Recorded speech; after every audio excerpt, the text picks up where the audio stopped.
Li bajarê Amedê kampanyayek a Culubergên Bukanî, xêliya Bukaniyek a dirêjbûna wê 500 mîtro dirût li ser Sûra Amedê da nîşandan. Kampanyaya Culubergan her sal di demsala buhar û payizê de li bajarê Amedê çalakiyên cur bi cur amade dike.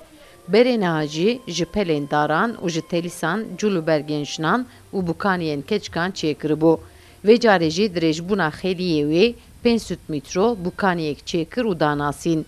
Xwediyê kampanyayê armanca dirûtuna Bukaniyê gusatîne ziman ku xwestiye balê bikişîne nasandina Bukaniyên keçikan û nasandina bajêr.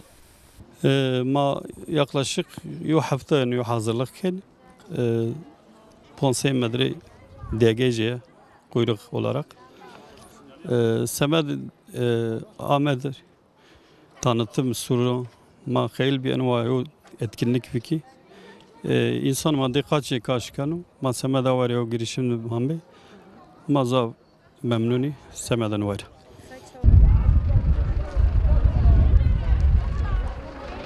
Li gorî îddiaya xwediyê Cilê Bukanî, xêliyek dirêj beriya niha li Çînê hatiye çêkirin.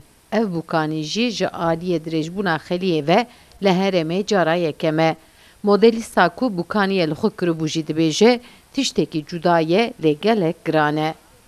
Hem ağır hem de güzel, farklı bir duygusu var ve böyle bir tarihi mekan. Ez cara yekem e ku Bukaniyê xêliyê wê 500 mîtro dirêj li xwe dikim. Kêfa min jê re hat. Bes gelek giran e.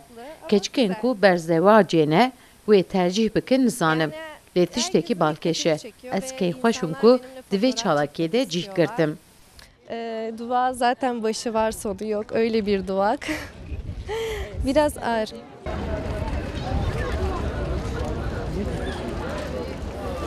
Xêliya Bukaniyê ji ber dirêjbûna xwe derdorê Sûra Amedê dorpêç kiribû. Wekî ku Sûra Amedê jî hatibe xemlandin bû.